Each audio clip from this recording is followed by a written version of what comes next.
All right, guys. So this is the Bushido Podcast, episode 9 with Anthony Cruz. Anthony is a friend of mine from the military and the Air Force. We went through the special operations training pipeline together. Seems like a lifetime ago now, but yeah, some good memories and some bullshit memories, but you know how it is. Yeah, Anthony, he grew up in Miami, spent some time in the Air Force, hopping around, went to law school in California, and now he's in Colorado. So he's got a pretty interesting life story, and I think you guys are really going to get a lot out of this one. So, Anthony, you want to give him some of your background? I spent 6 years in the Air Force as a combat controller. Uh, a lot of that time was with Levi, but also was stationed in North Carolina and got to go on a deployment to Africa, which was a great learning experience. And then when I got out, moved to California and kind of switch focus. Didn't go to law school though. I went to school for international relations with a plan to go to law school that quickly changed once I started spending a lot of time outside out there, surfing and rock climbing and trail running and all that type of stuff.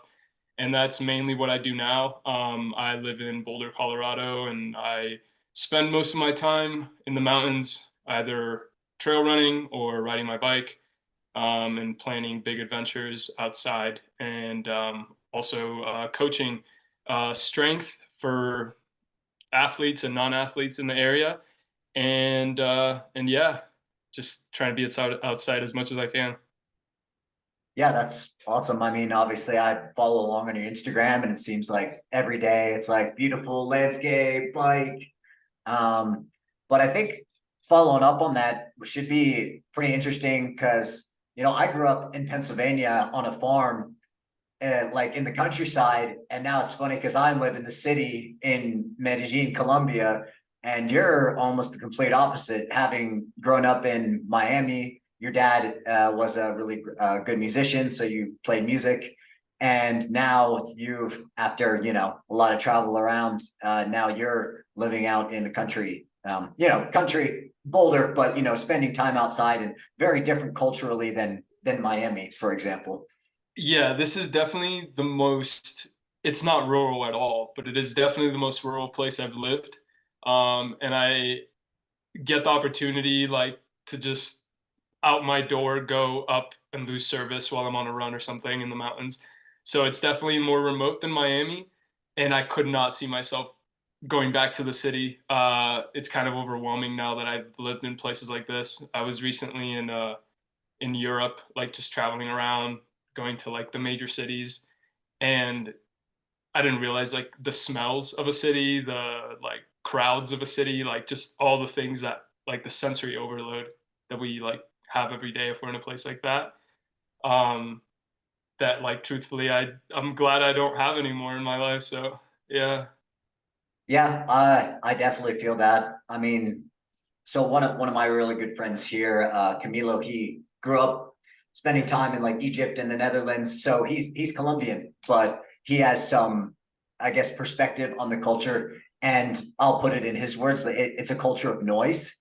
And yeah, obviously there's like kind of like the fun part of that, like salsa, like the gregarious, vibrant nightlife and stuff like that. But a lot of people don't talk about kind of the negative sides of that, which really, as someone who grew up out in the country, it's kind of drives me up the wall sometimes, like leaf blowers at 5 a.m. and people blasting music. Now I live in like a little bit of a nicer area, but before it was in like El Barrio, and it was like, dude, like people coming by revving motorcycles at 3 in the morning and doing all sorts of crazy shit. So I definitely feel yeah, you on that. But I feel like it's kind of like where you're at is awesome, where it's like a city to where I imagine if you wanted to order some food or something, like you can, or go out yeah. to eat, you can do that, but also have access to nature pretty close by as well. And that's like the best of both worlds. Yeah, exactly. Like I was at Whole Foods having lunch today, and I could like disappear into the mountains within 30 minutes, type of thing. And it's definitely by no means like as remote as you can get in Colorado. There's some like people that live way out there, Um, but yeah, it's kind of interesting. Like having grown up in a city, I never realized those things till leaving. I think now I have like a sensitivity to it, but also there's just a connectedness that you have when you are surrounded by some sort of nature, whether it's like whether you're living by the ocean or the mountains or just some body of water, a lake, feeling like you're connected in some sort of way. In many ways for health reasons, like it's helped me just being more synced with like my circadian rhythm out here. I think just by the nature of living in a place like this, you end up looking at the sky more. You end up, touching a tree or something. Uh, it just feels like, yeah, I mean, where I grew up, like I can't honestly think of a place I could have gone in my neighborhood to connect to nature. It's just like a concrete jungle. Um, so it's pretty interesting, and I definitely feel the benefits of it. Except in the winter, that was kind of a rough patch. Having spent like most of my life living in warm places, this was a real winter where you have to you have to work hard for a couple of months of the year. Yeah, yeah. Yeah. Oh, I feel you on that. In Pennsylvania, back in the day, more so when I was younger, we had some pretty solid winters, but yeah, I definitely feel that living in the city. I think when you live in the country, some of that stuff is just more automatic, like nature's there, or you have like a yard. I had a pretty big yard, so it's like you don't think about it, like you're just Hmm. spending time outside. Whereas living in the city, I mean, I'm also more educated and aware of it, which is good, but it is pretty crazy because, like, grounding, for example, just like connecting my feet to the earth in like a grassy area, or maybe it doesn't have to be grassy. I don't know specifically, but it's like I realized literally does not happen. No. I'm not saying it couldn't happen. Like, obviously, for sure, I could find a place, but it's like in my day to day, like, dude, I can't go walk. There's like homeless people and dog shit Hmm. in like the grassy areas near my house. Like, I can't just like go for a nice little walk. So Yeah. it's crazy. I realized, like, because it's something I want to do, and realizing that I have to prioritize it. And if I don't, that I'm literally going to have no connection with the earth. I mean, you're in Yeah. shoes, you come home, like even in my own house, like I put my sandals on and walk around. And granted, I mean, I don't think the grounding, if I were to prioritize it, I don't think the grounding is quite as high priority as like sunlight in the eyes and the skin, which Yeah. I try to get, but still, I think like my comparison is like, okay, well, how did our ancestors develop? Because that's probably most likely the way my body is most accustomed to. And for 99% of our evolution, living in tribes would have been walking barefoot on the ground. So I'm sure my body would benefit from that. Yeah, yeah, for sure.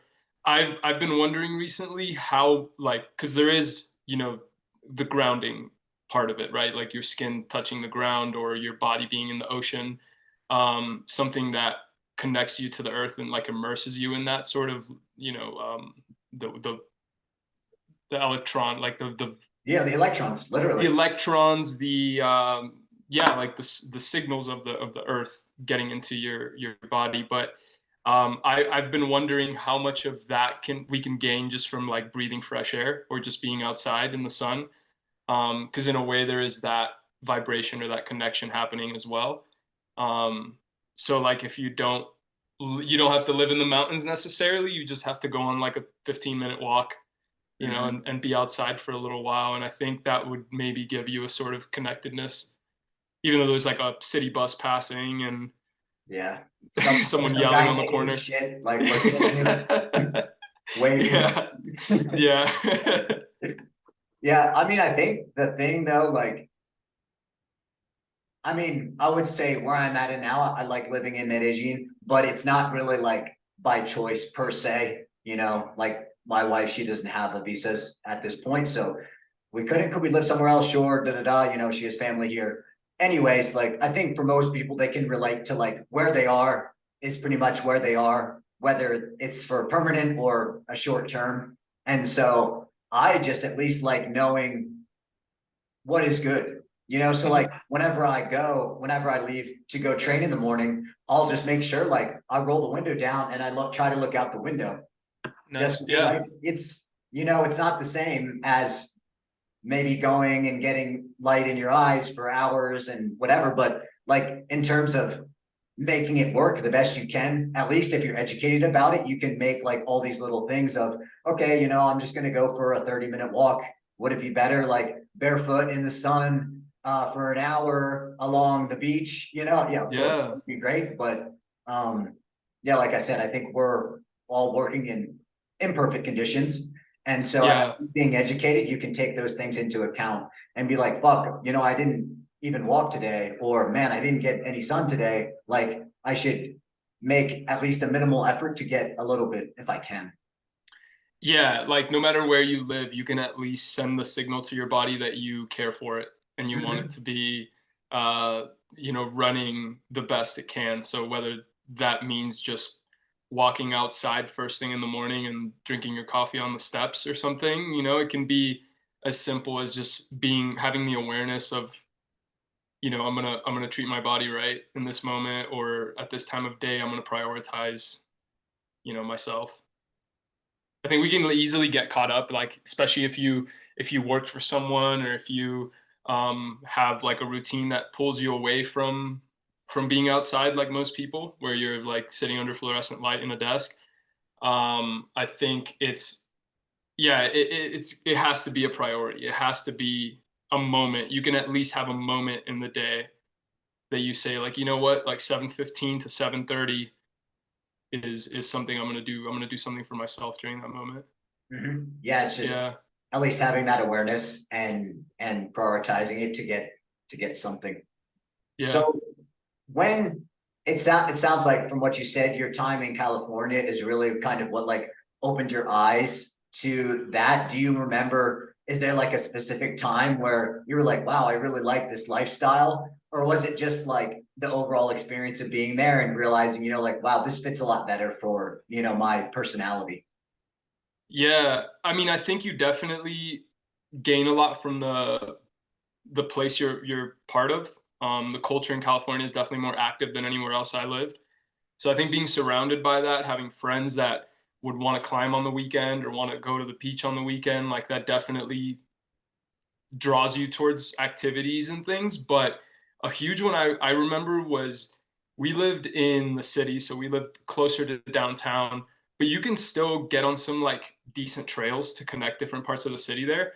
And I remember I'd go on runs and I'd find like a new like dirt trail, and I would like be like, oh, I can take this one to the other one. And like I started just connecting all these like urban trails in San Diego and going on longer runs, and climbing hills just like felt exhilarating. Like not the by no means crazy climbs, but over an hour and a half run, you can get like 1,000 to 2,000 feet of vertical gain in the city of San Diego. And I just got super excited about that. And I learned how to like, hike up hills and kind of pace myself to make my runs last longer and be out there for longer periods. And um, started really I mean, from the training that we had in the military, you really gain a lot of understanding of like what's humanly possible, and things that you thought were not possible at all become a reality. And so the kind of same approach I applied to being my outside endeavors. And so I started kind of pushing myself, and I'd be like, you know what, I've never ran more than like 15 miles, and I'm gonna plan to do that this year. I'm gonna try to do this big like link up throughout the city, and I do stuff like that. And it just kept getting the addiction got deeper and deeper, and then I just started really pushing it about, I'd say about 2 years ago, and doing more like multi-day things where I would pack some camping gear, try to keep things as light as possible, and I'd go and do 3-day trail runs instead of just the 15 miles I used to do in the city. And so I'd go out into the mountains in California and the Sierras, and just get on the trails for days on end. And yeah, just got me into that world, where you are covering ultra marathon distances, but not necessarily competing in a field or doing it on a specific day. You kind of just plan your own trips throughout the year and get them done. And huge appeal to pushing myself and also getting to spend some time alone out there.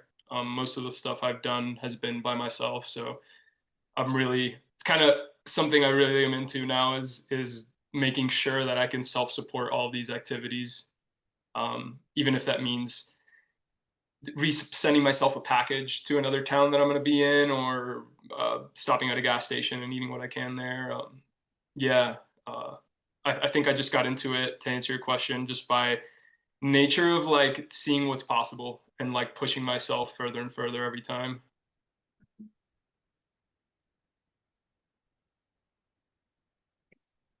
Cool, man. So that I think I kind of see the progression of that development from city, military, probably. I mean, we spent time outside, maybe not in the most harmonious of environments or hospitable, but probably was like maybe a bit of a new experience for you. And then in California, like fell in love with it, and now you've made it a big part of your life in Colorado, which is cool. What about in terms of like career wise? Because I mean, obviously the military, that's different. For some people, obviously it works, and they take that, make a career out of it. But wasn't our path, obviously. How did you switch? Or I guess how did you even end up being interested in international relations, and then end up pivoting from a plan on law school to going to Colorado? I'm sure the outdoors had a degree, but now you're training strength and conditioning, which I wasn't aware of. So how did that come about?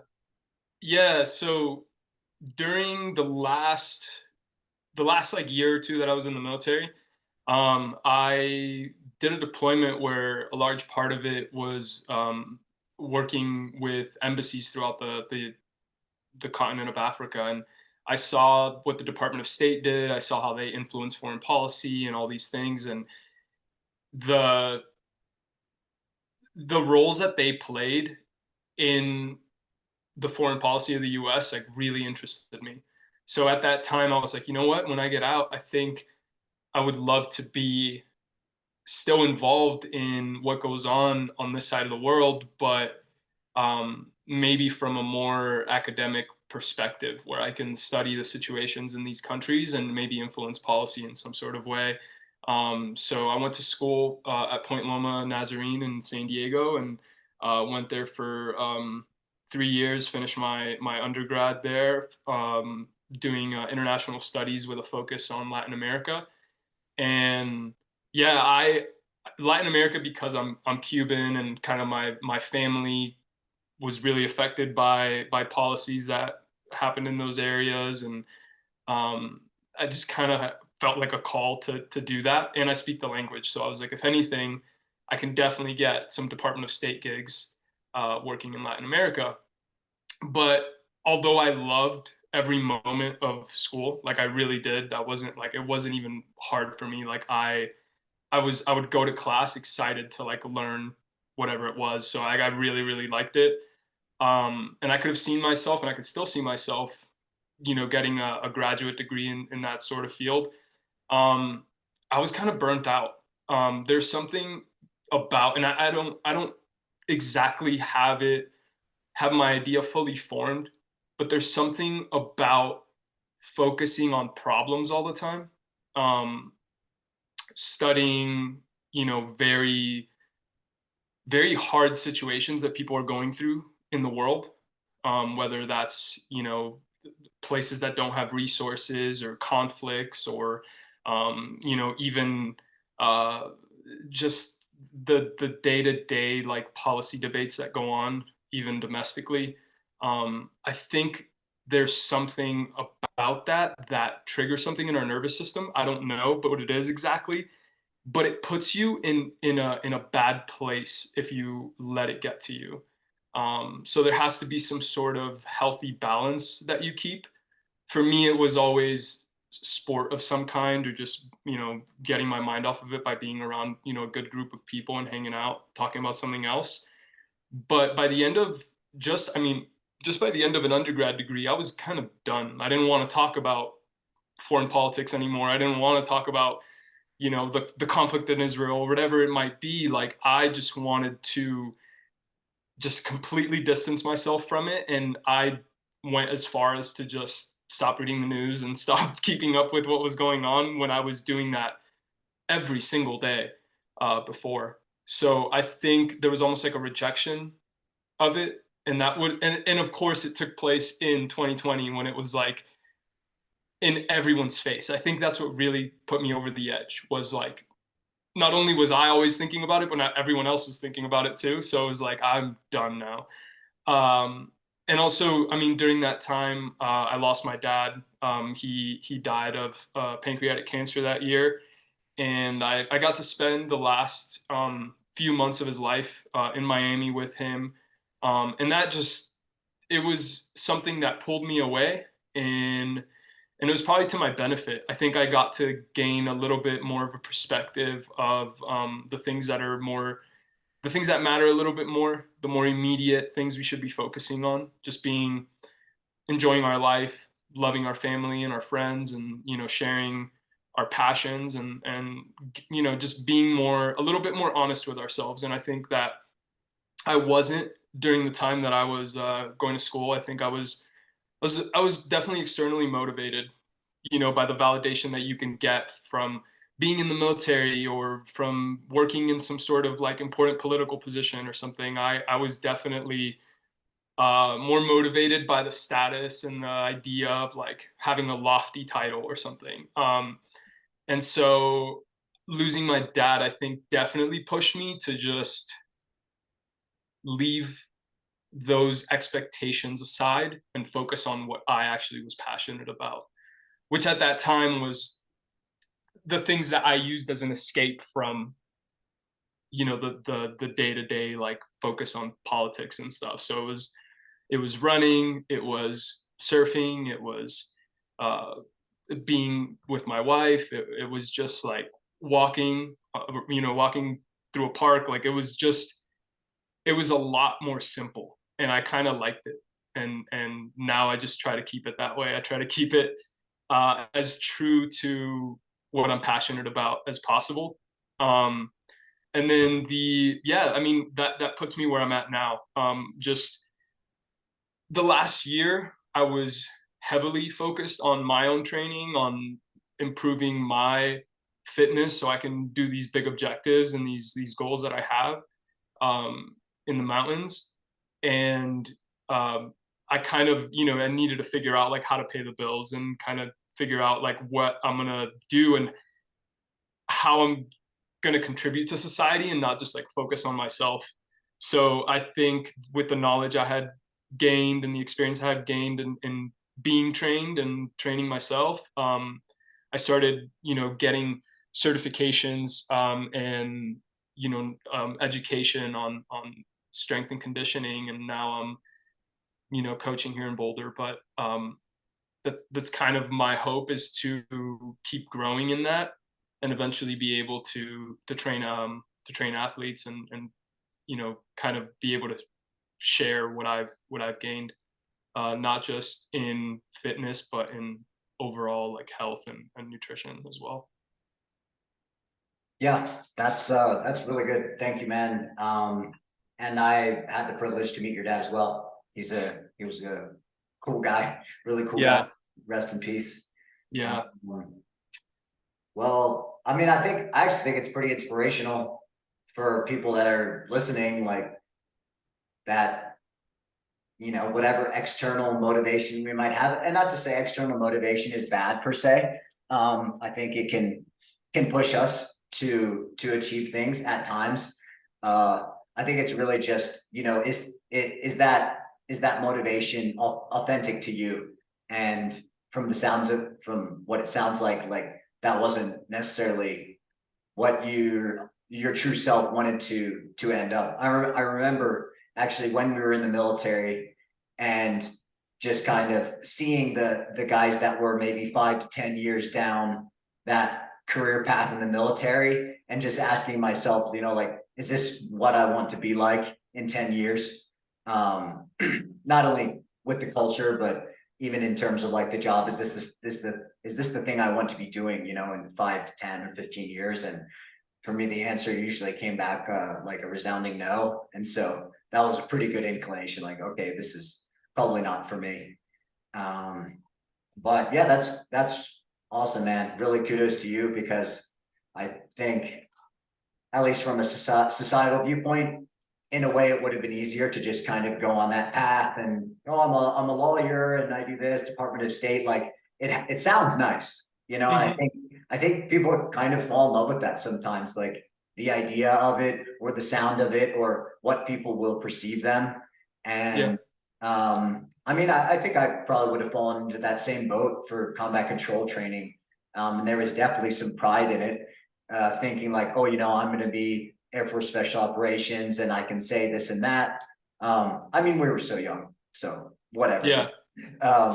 But I would say my life kind of is paralleling that, in that as you, hopefully as you grow up and mature more, you're able to like kind of shave away all those like excess things of like, oh, you know, a lot of people, you know, society or whatever you want to say it, they want this, but you know, that really doesn't appeal to me. And I'm happy and content with this thing. It's just like what you're saying, you know, like family, Yeah.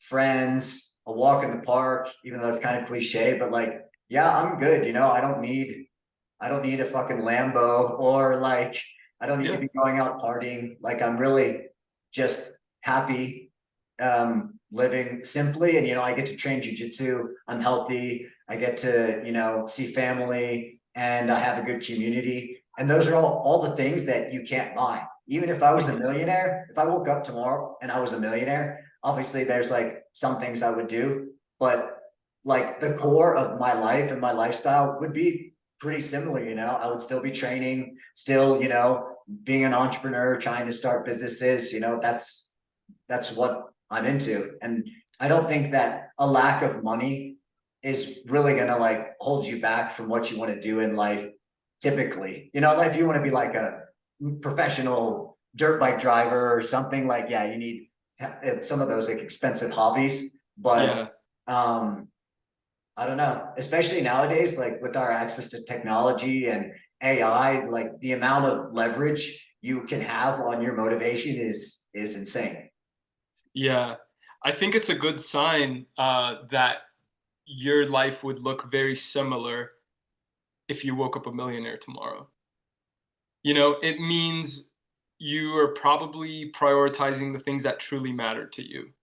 I think it's really sad, and that's something that scares the shit out of me when I hear people making plans for the future that are so drastically different to what they do right now. When people tell me like, "Oh, I'm gonna travel the world when I retire," or "I'm saving up to buy this, you know, this camper when I'm 60," or whatever it might be, and it scares me that I might not even get there. And that's that urgency to live, I think should be like front of mind for everyone. Because you shouldn't wait around to do the things you want to do. Like truthfully, it's really it's a scary thought for me, and it might be because I've lost people, and I don't think that's the case with any of the people that I've lost. I think they were all doing something that they wanted to be doing and loved to do. My dad included. I mean, like he lived hard, and I think I like definitely take after that sort of like mentality that you shouldn't settle, you shouldn't like settle, and I think that uh, in a way, going to law school or going, having these goals that I had were kind of like a safety, like I was trying to keep this like safety blanket. No one can tell me anything if I'm a lawyer. Nobody can nobody's going to say I'm like not doing anything with my life. Mhm. um I don't think it confuses anyone when you're like when you meet someone and they ask that dumbass question of what do you do. and and you're like, oh, I'm a lawyer, like they, or I'm a doctor or whatever it might be. They're not, there's no confusion about like, oh, what is this, It fits this the bum. script. It's a Yeah, it's script. like, It oh fits the wow, script. yeah, they're actually like they might be impressed or something, and that's kind of like a motivator. And I think I was maybe responding to I don't know, like just I wanted that safety blanket to wear when I was like out, in society, in my everyday life. And it it can be hard to, respond to someone at the end of the day. I don't think we truly all know exactly what we want to end up doing in life, but if anything, we at least have a clue of to what we don't want to do. And I think it's pretty scary, or like it can be hard to respond to people's "what do you do" question when you really don't know, and when you like truly don't, um you're not even sure what your trajectory yet. And that's kind of been where I'm at. And um I found a lot of relief in surrounding myself with people that kind of understand it a little bit more. But if I was living in a place like Miami or New York, where you're surrounded by bankers or something, and I was like, yeah, I'm a mountain athlete, or I'm like, I'm a coach, a strength coach or something, like I think just wouldn't, it'd be a hard response to have. It'd be a difficult thing to own. But I think owning that maybe just makes it a reality, and kind of normalizes it a little bit. Normalizes the fact that none of us know what the hell we're doing. Mhm. No, I agree. I Yeah. think though it's like you get to have a presentable um explanation, but if that's not authentic to you, you're just like selling yourself out, you know? Yeah. And you're never going to achieve the levels of motivation and drive and passion. And for me, it's just like sustainability. It's like you might be able to do something you don't really like for 10 years or 20 years, but eventually you're going to get to that point where you're just going to fucking crack and you're not going to be able to do it anymore. And that's because you weren't living your true self. Whereas, like for me, when I wake up every day, I'm like, fuck yeah, I get to Mhm. train. I get to like work on my business, working on my MBA. It's like I don't there. I'm energized. Like the day isn't draining me. I'm energized, and like all I want to do is lay down at the end of the day, like put my head on the pillow. I'm like tired, thinking, oh, okay, I really aprovechar. I love that word. They don't have it in English, but like to take advantage, aprovechar. Yeah. Yeah. Like I gave it all, but you used your time judiciously, and you advanced yourself, hopefully maybe at least a little bit closer to your goals. That's all that I want. So Yeah. like I can be like, when I see people that are like hustling or doing like working corporate jobs and making like big money and whatever, it's like that's cool, but that you're not going to sustain that. Like Yeah. I'll be doing this same shit in 50 years, like Yeah. because I do it and I love it, and I'll be getting better at it. And so I can be 60 and I'm not like working so I can get that camper and travel at 55. I'm good. Right. I don't need that. Yeah. I'm living my life fully every day. I don't want to retire. I don't want to live a Yeah. I don't want to live a life that I need to retire from. I want to live a life that's like the day I got out of the military, that was my retirement, dude. That Yeah. was my retirement.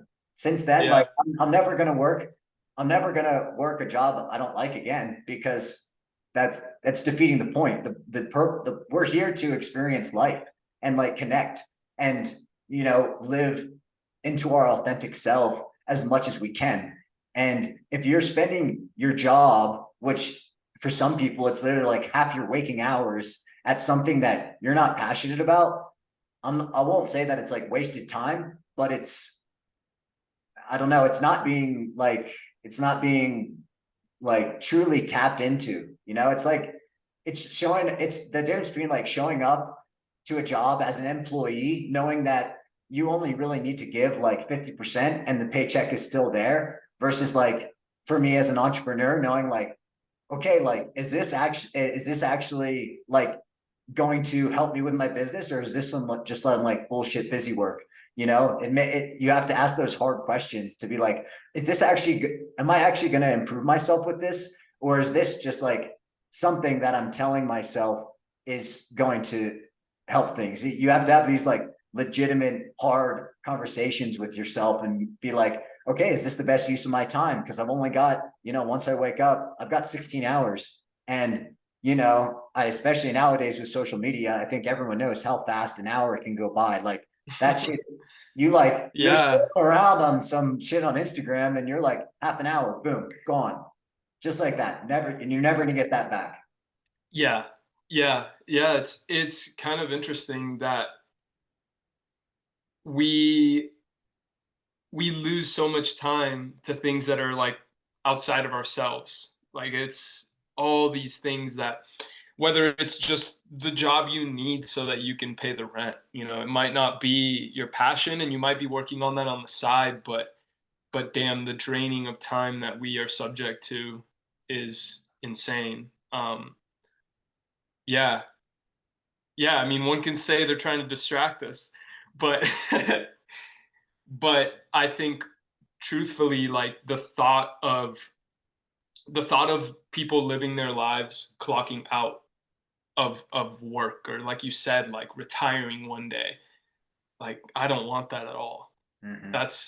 That rejection to that, I think, is probably my biggest motivator these days, and probably what's pushed me to kind of this lifestyle that I'm aiming for and that I'm currently living. Yeah. Yeah. I mean, for me, like employee versus entrepreneur isn't like to me, you're have an entrepreneur's mindset. You're trying to make some sort of structure, because that's all business is. It's a structure that takes money in, transfer or spends money to get an item and then transforms it, whether it's a product or service. And so that's to me, it's like it's the same. It's an entrepreneurial mindset. And Yeah. I think if people aren't like us, like if you're content with that type of life as an employee, then I don't see how you would have the motivation to carve out that framework, from the nether, from the unknown. Because like when you don't have a path to follow, it's like, okay, be a doctor. Totally respect to doctors. They kill it. And they're a huge plus for society, of course, but you don't have to have any sort of creativity in terms of the path to become a doctor, like Right. grad, med school, residency, internship. And then it's like, okay, you're a doctor, you're gonna find success. It's like Yeah. that's fine. I'm not saying everyone has to, but in order to make it as an entrepreneur or like a self-made person, like on your path, you're like, oh, I want to figure out how to be, training athletes. I'm going to figure out how to do it. Um, if you're content as an employee, you're not going to have the motivation to do that because you know that you can just it's just so easy. Like it Yeah. takes someone like us, like I hate it, like if I had to do it to support my family, of course I would.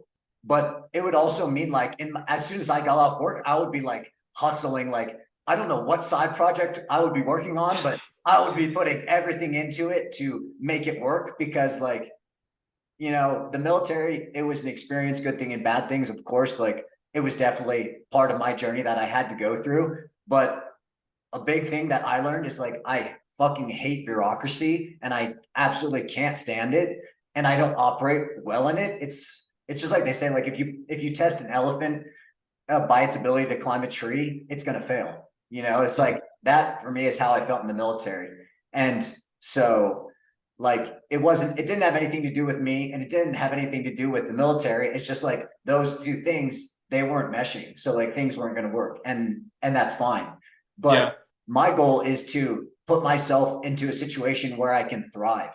I Yeah. think by living into my authentic self and putting myself into a situation where my natural abilities enable me to thrive, which I think finally figuring out, let's just say after 10 years ago that I joined the military, now is the first time that I'm like, wow, okay, I think I really found what I want to do. But it's so funny because no one ever says that when you're growing up, like, I want to be an entrepreneur. And no one even tells you, like, oh, why don't you look into this? And then no one ever, No. at least no one ever told me that. And no one in my immediate family had a business. So it was kind of something I had to find on my own.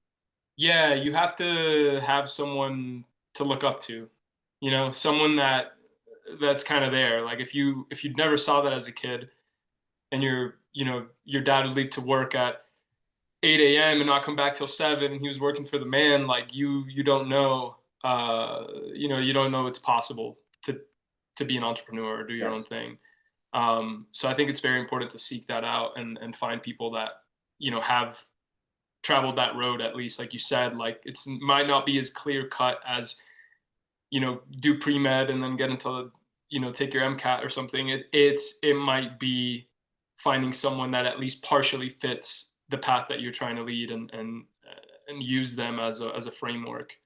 I think that's super important, is for like us to have people that we can at least look to for a reference as to like how we can get how we can get to do our passions. And to speak to most people, I mean, the reality is, I think, aside from it being a personality trait that draws you to be an entrepreneur, to be a person who uh, lives free of those constraints.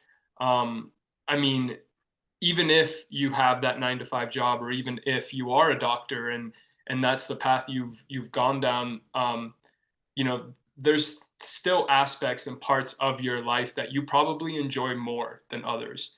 And I think leaning into those can be a huge way to like find your own way to contribute towards whatever it is that you're a part of. I think I realized more recently, and I wish I would have realized it earlier, that you know I used to study a map of a region and be like, I'd love to go here and hit this summit and do this thing. And this was before I was even like living in a place like this.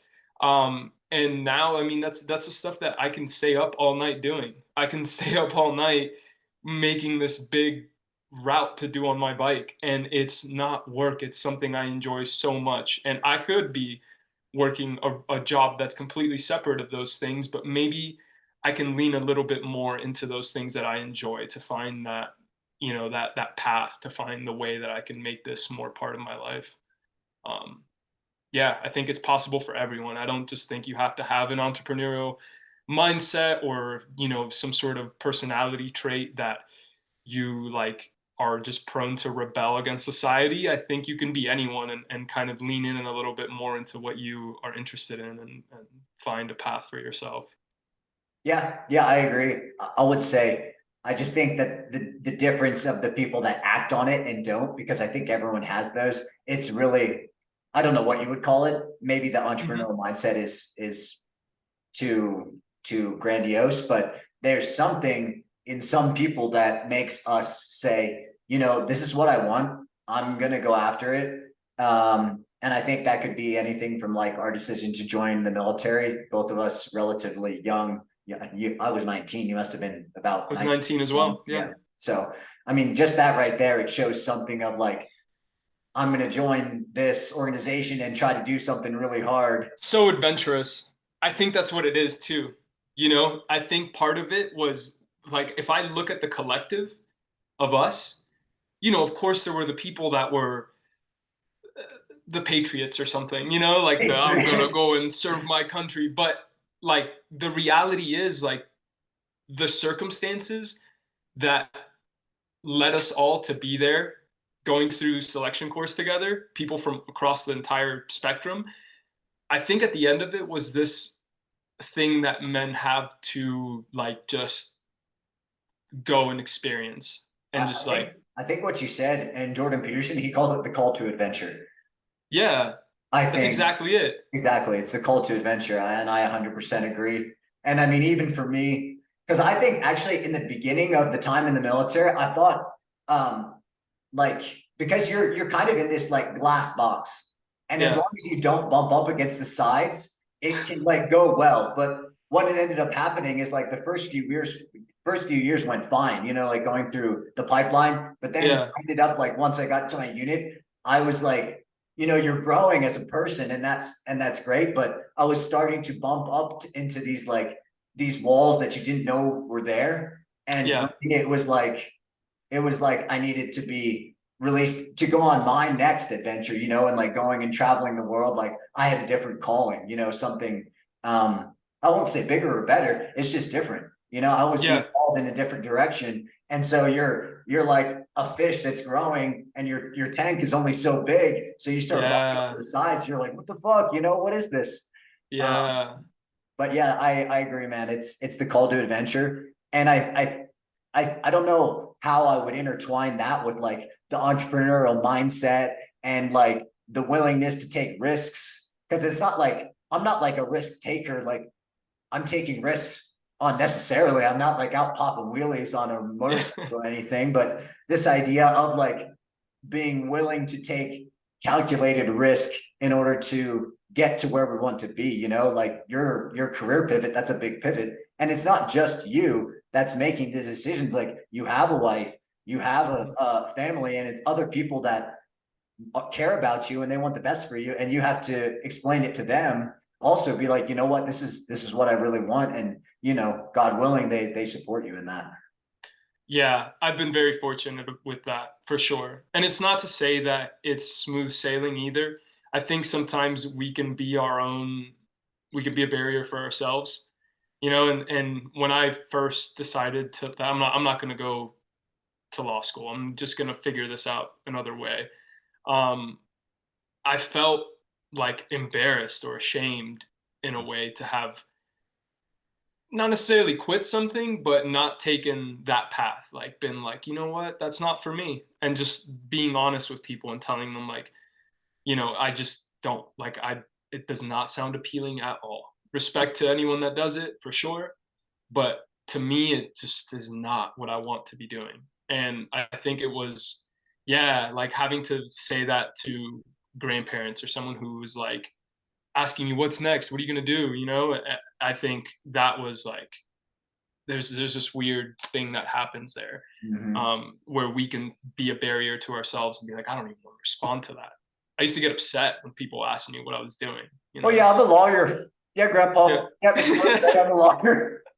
I'm a yeah. lawyer. I worked at the embassy. Yeah, it's all good. I love it. Yeah, yeah, for sure. And I love what you like the way you put it about like just needing to grow further and do experience more than what we were already experiencing. Um, we could have stayed in and you know made it a career, but that just was not. It was not the thing that was going to fulfill that need that we had to experience the world. Um, and any experience can be limiting, like in that if you think about it in that sort of way. So I think the I think the personalities that we had on team, I think everyone in a way was trying to just get outside of what they were already a part of, you know, back home or in their past careers. Because we had guys that were like 30 years old going into this, Mm-hmm. leaving like a career behind, Mm-hmm. which is it's crazy. It's definitely a risk. Um, but damn, it paid off for us at least. I Mm-hmm. don't know about those other sorry souls that didn't make it through. We ended up sucking poop out of planes in the military, but Or I know I think about some of those guys, man.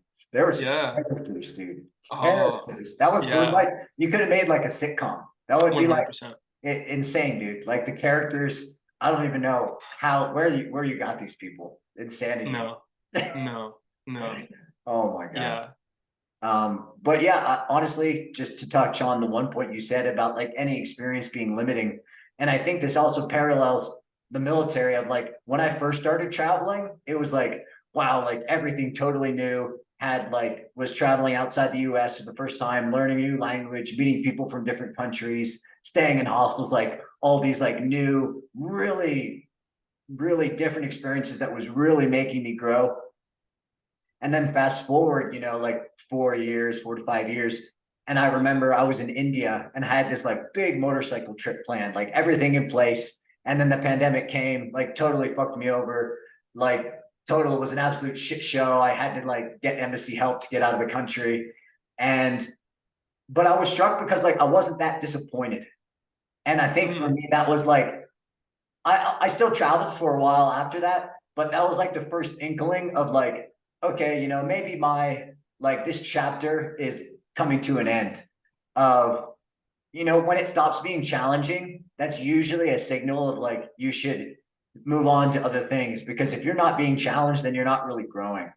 So Yeah. that was kind of the signal for me of like, I'm so grateful for it. Obviously, like I met my wife in my travels, and like it has formed so much of who I am and the way I see the world. So I'm so grateful for that.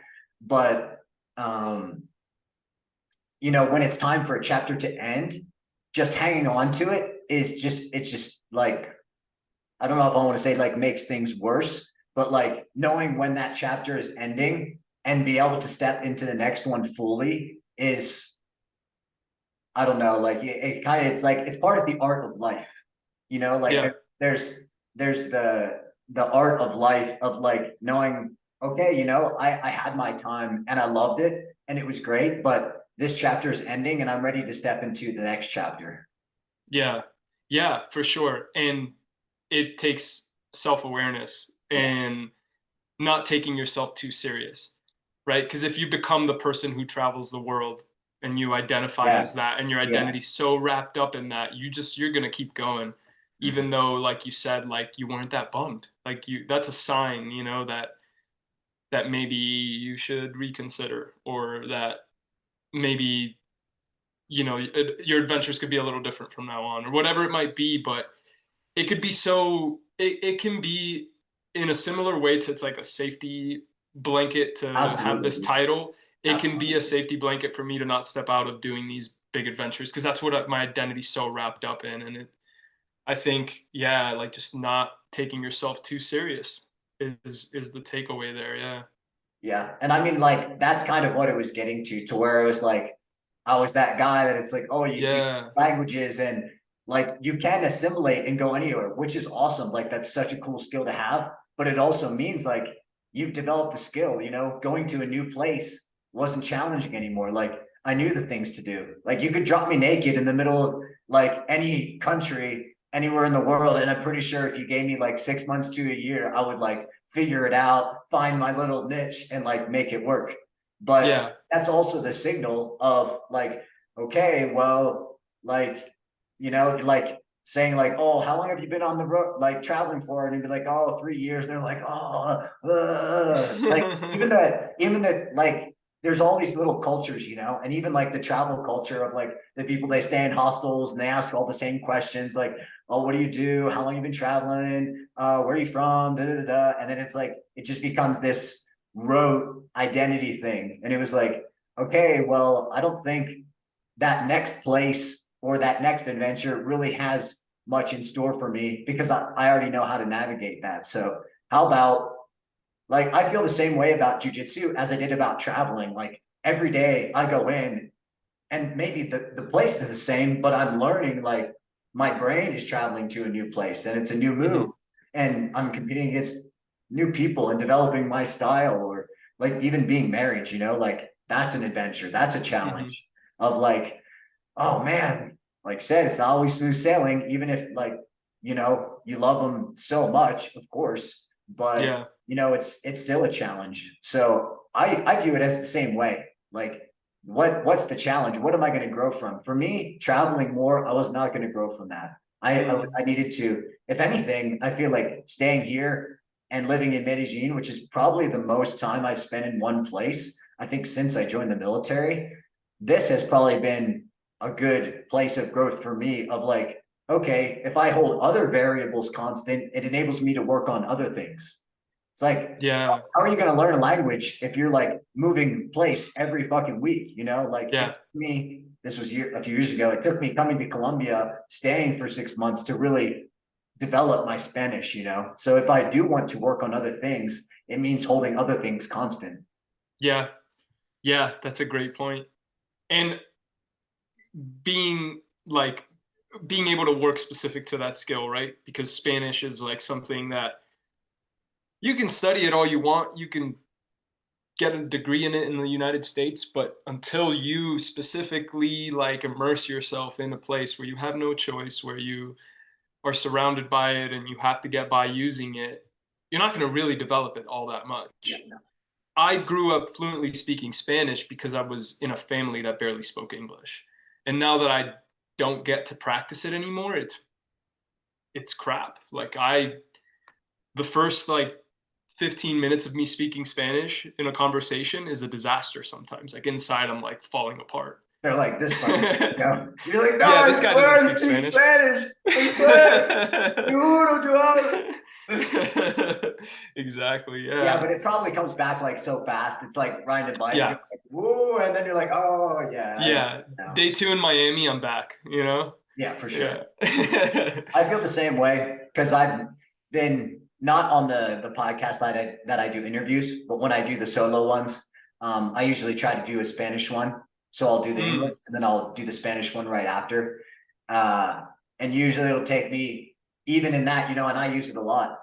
It'll take me like a couple minutes, like just the first maybe minute or two of the podcast, and then you find your yeah. flow, and it's like, okay, boom, like then you're like, well, Yeah.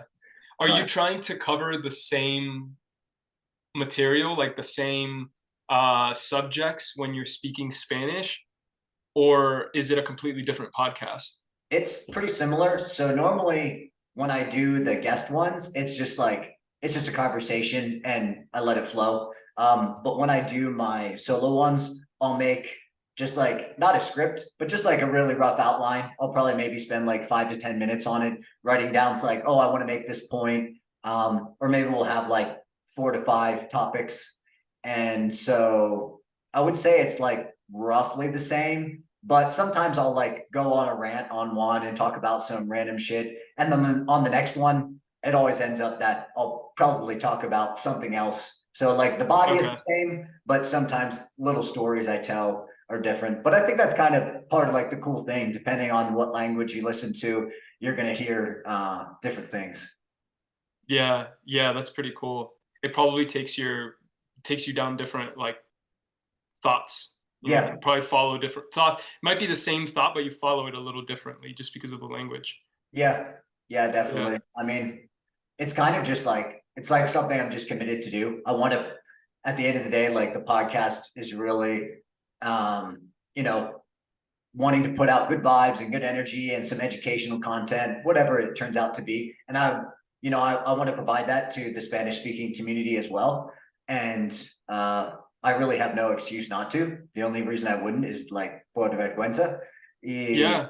And so That's it's like yeah. that's fucking stupid. Like I speak well, I know I do. So just go for it. And I mean, there's people you see that have podcasts speaking English, and it's not their native tongue, and they make little mistakes, and it's fine. So I'm like, Yeah. who cares? Just do it.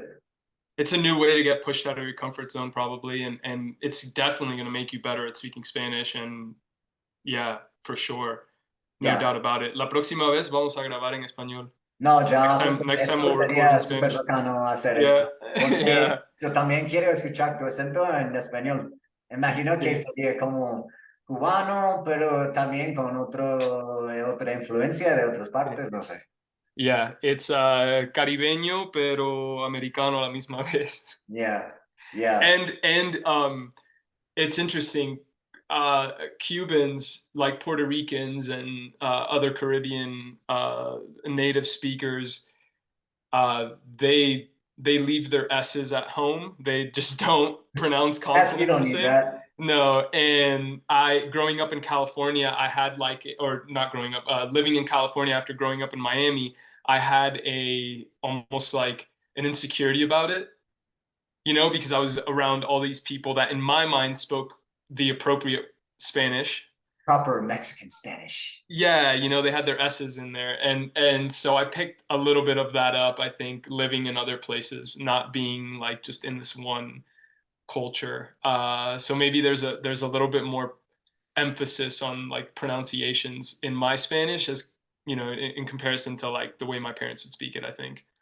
Yeah, Um, well, I think it's inevitable. Like even the English I speak is not as like jargony and um I don't know, it's more like a neutral. Like I'm not gonna be like, oh, that's the shit, man, fucking sick. Like, yeah, oh, once done, like I don't know, it's not like you do it on purpose. You just inevitably end up like saying those things less because people don't understand them.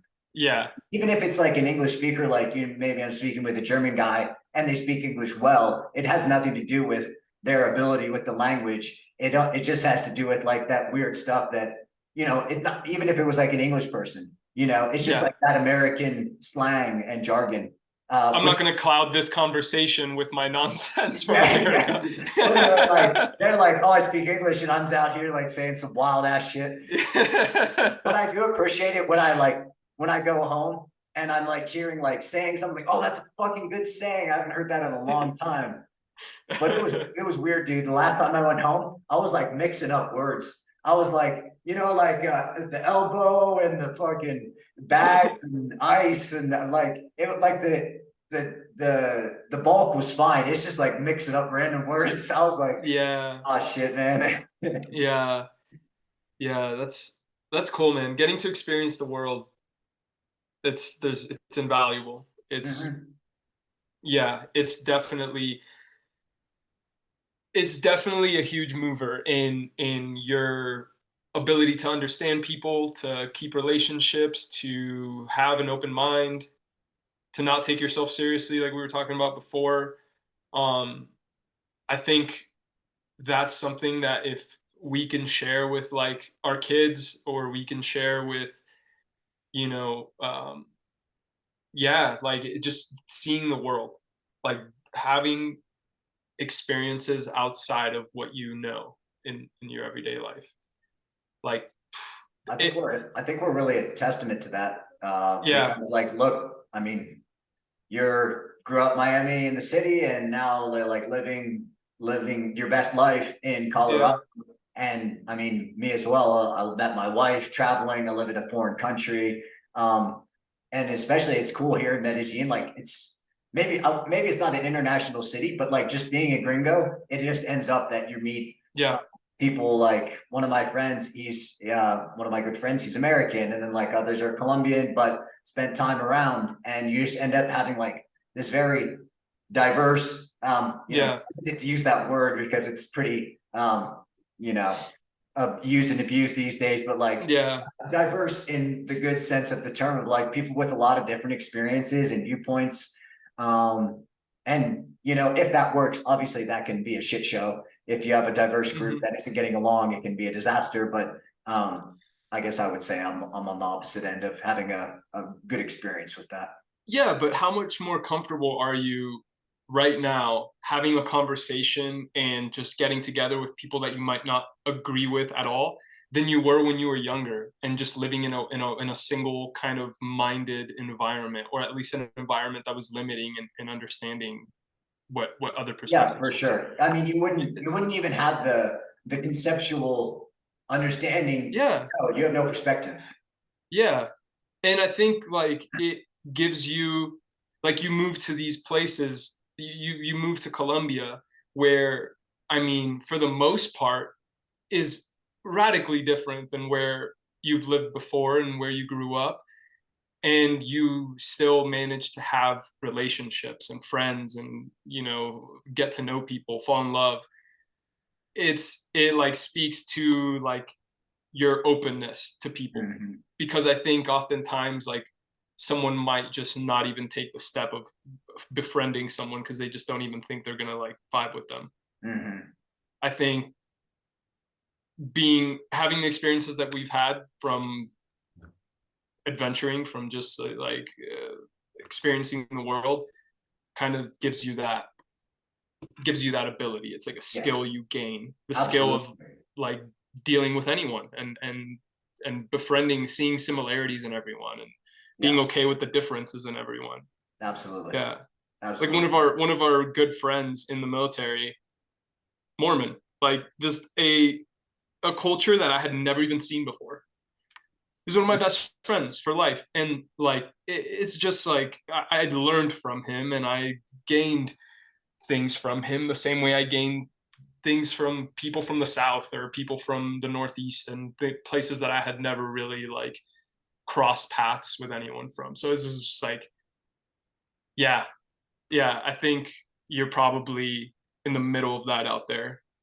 Mhm. Yeah, dude, honestly, like if there's one thing I'll tell my kids when they grow up, it's like, I don't give a shit about university. I don't give a shit about that. Like, just go travel. And dude, like my soft skills developed like so much while traveling. It's like because you're literally like iterating over and over again. Like here, new people make friends. Like again, new place, new people make friends. New language, learn. Like it's Yeah. like all it's like you just reiterating this, like do it 100 times. And then it's like, oh yeah, cool. Sit me down with anyone. Like I'll find common ground because Yeah. like that's what I've learned to do. And I part of what is frustrating at times to like look at the political polarity, or I won't even say the polarity, but like some of the attitudes that I see in people in the US, it's like so ignorant.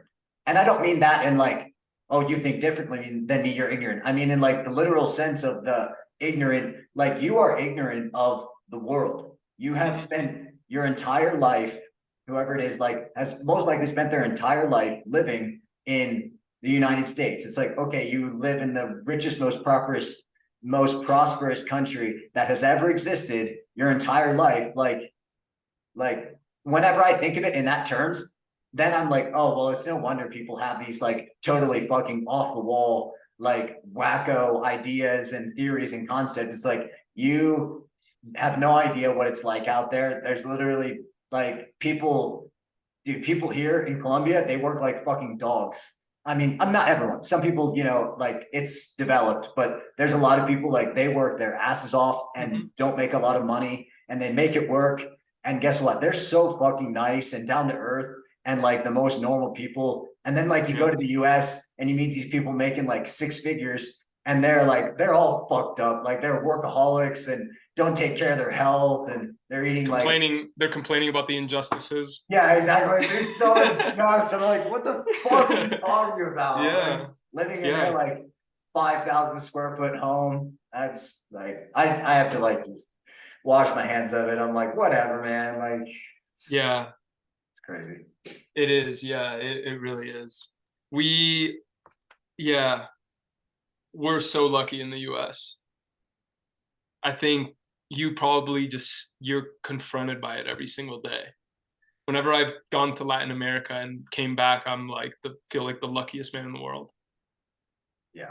I mean, it's like it's awesome. That's the way it's structured. Like I bless people, like I want that. I want the whole world to Hmm. have wealth and have like a world of abundance. Like I Yeah. want that. I don't say that in a negative way. All I do is like it's the attitude of like it's like not only do we have the most, but I'm also oppressed. It's like, okay, well, I mean, like make up your mind. It's either the one or the other, not like, oh yeah, I want it all and I want to have my cake and eat it too. It's like, I don't know, like just spend, I would tell people just 1 year, go to like not Europe, like not Canada, not Australia, like go to somewhere that's like very legitimately much different, like and spend Yeah. a year. And I think it would really open people's eyes to Yeah. how the world is outside of the United States. Yeah, for sure. I mean, I think you can spend 2 weeks in some places and Yeah, I mean, come anything back. is better than nothing. Yeah, But people are like, they go to like Cancun for for sure. a week, and they're like, "Oh yeah, Mexico's great. I love it. Oh, Mexico's a blast." I'm like, I "Come love on, Tulum. man!" Like, yeah, no, I didn't go to Cancun. I'm high class. I went to Tulum. Like, woo, woo, the real Mexico. Yeah, yeah. That's awesome, man. I need to come visit. I've heard you guys have like you're in the hills. You have mountains out there, Oh hell right? yeah, And dude! you're at Dude, I'm altitude literally as well, like right? Medellin is in a valley. Like literally, there's Yeah. like mountain on either side, and the river runs through it. Yeah, dude, for Yeah. sure. I think we're at like 5,000 feet. The That's what I city was gonna say. at I think it 5,000 compares feet. to out here. I think the altitude Yeah, is about the same. Yeah. yeah, dude, for sure. I'd love to have you down. We'll show you around. I mean, you speak Yeah. language too, so it would be like no issue for you. Yeah. That fitness bump when you come down to sea level is probably real. Yeah, yeah, but then coming back, actually, it's funny when people come and visit, they'll come to the gym sometimes from sea level and they're just like Yeah. sucking wind. And I'm like, Yeah. I'm used to it, so I'll be whooping Yeah. down on them. It's nice, man. It's a real bump. It was kind of part of the appeal of moving to a place like this for me too. just a little bit extra bump you get when you go down to sea level. Like I'll go back to California and like run some trails and be like, wow, I'm like moving. This is like, Savage. yeah, like your exertion, like your perceived exertion is just way lower when you're back at sea level. It's pretty great. Yeah. Yeah, Did you man. get a chance to roll when you went back when you came back to the US? No, but it's good. I was getting like a little burnout, so Yeah. it's Oh, good. that's nice. Took like a week off and came back like damn, I miss jujitsu. Want to get back to it. Yeah. So Yeah. it's good. Nice. Yeah, man. All right. Well, I think we're right about like an hour 10. Obviously, I mean, I could chat for, fucking hours, but would love to have you back on at some point. En Uh, español. yeah, hell yeah, man. Sería un honor y un placer. Pues sí, yeah, man, for sure. Awesome. Yeah, I hopefully get to see you soon again someday. It's been a Yeah, while. yeah, dude. We'll plan a trip and have you come down and maybe we can do like a legit like how go out camping to some mountains and do something. Yeah. I know that Vanessa would love that. Yeah. Hell yeah. Right All on, right. man. All right, Well, buddy. thanks. Thanks for having me on.